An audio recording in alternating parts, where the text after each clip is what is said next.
warahmatullahi wabarakatuh. Syukur alhamdulillah kita bisa berjumpa di channel ini.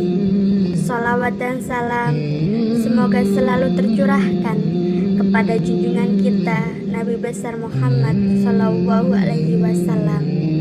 Sahabat beriman yang dirahmati Allah, setiap manusia yang hidup di dunia ini pasti akan mengalami kematian. Di saat manusia meninggal dunia, maka akan terputus semua amalan kecuali 3 perkara, yaitu sedekah jariyah, ilmu yang bermanfaat, dan anak soleh yang mendoakan orang tuanya. Hal ini sebagaimana diriwayatkan oleh Abu Hurairah radhiyallahu anhu. Rasulullah Shallallahu Alaihi Wasallam bersabda, apabila manusia meninggal, amalnya akan terputus kecuali 3 hal: sedekah jariyah, ilmu yang bermanfaat, dan anak saleh yang mendoakan. Hadis riwayat An-Nasa'i dan Tirmizi. Amal jariyah adalah amal yang akan terus mengalir meskipun telah meninggal dunia. Amal tersebut bisa berupa amal kebaikan ataupun amal keburukan semasa hidupnya.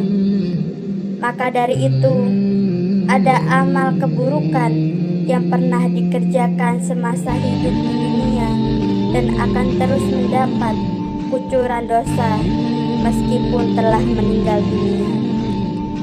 Dalam surat Yasin ayat 12, Allah berfirman, sesungguhnya kami menghidupkan orang-orang mati dan kami menuliskan apa yang telah mereka kerjakan dan berkas-berkas yang mereka tinggalkan, dan segala sesuatu kami kumpulkan dalam kitab induk yang nyata.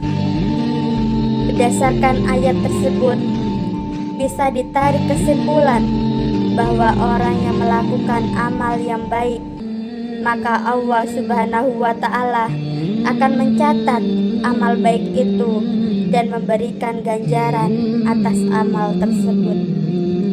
Namun sebaliknya, apabila melakukan amal keburukan atau maksiat, maka akan menuai dosa ditambah dengan dampak buruk yang akan didapatkan. Rasulullah Shallallahu Alaihi Wasallam mengingatkan kepada umatnya untuk berhati-hati agar tidak terjebak dengan dosa jariyah. Maksudnya yakni dosa yang akan terus mengalir meskipun orang tersebut telah meninggal dunia. Sahabat beriman, lalu jenis dosa apa saja yang akan terus meningkat pelakunya meskipun pelakunya meninggal dunia? Di antaranya, yang pertama, mempelopori perbuatan maksiat. Maksudnya yaitu seseorang yang melakukan perbuatan maksiat di depan orang lain sehingga menyebabkan banyak orang mengikuti perbuatannya, meskipun orang tersebut tidak mengajak orang lain untuk mengikuti perbuatannya.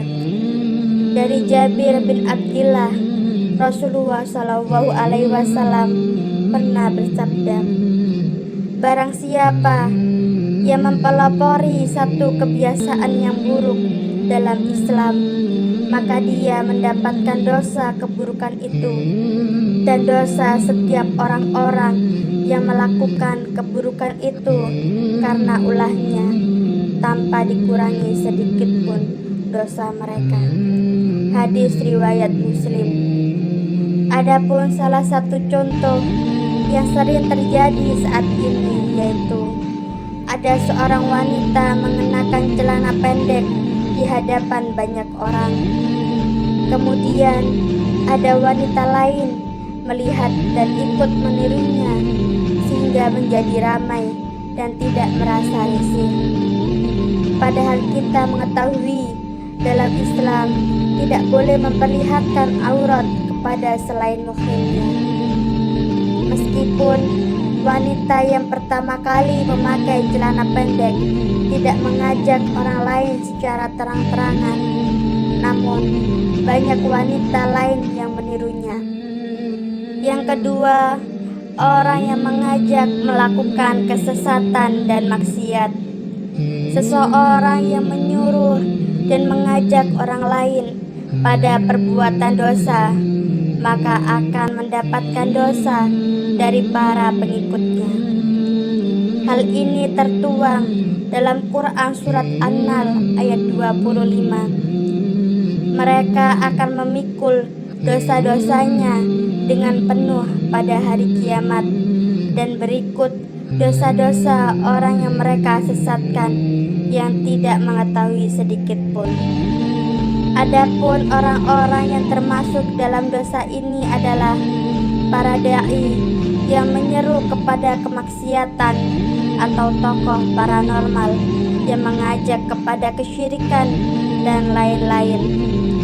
Orang-orang inilah yang akan terus mendapat aliran dosa sekaligus telah meninggal dunia. Termasuk juga di dalam hal ini adalah orang yang menyuruh orang lain berbuat dosa meski ia sendiri tidak melakukannya.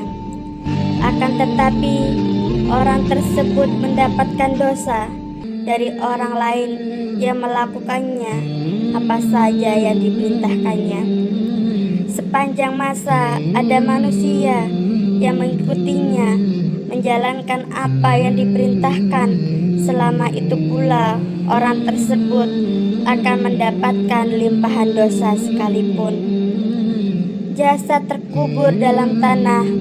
Lalu apa yang harus kita lakukan jika ingin terlepas dari dosa jariah?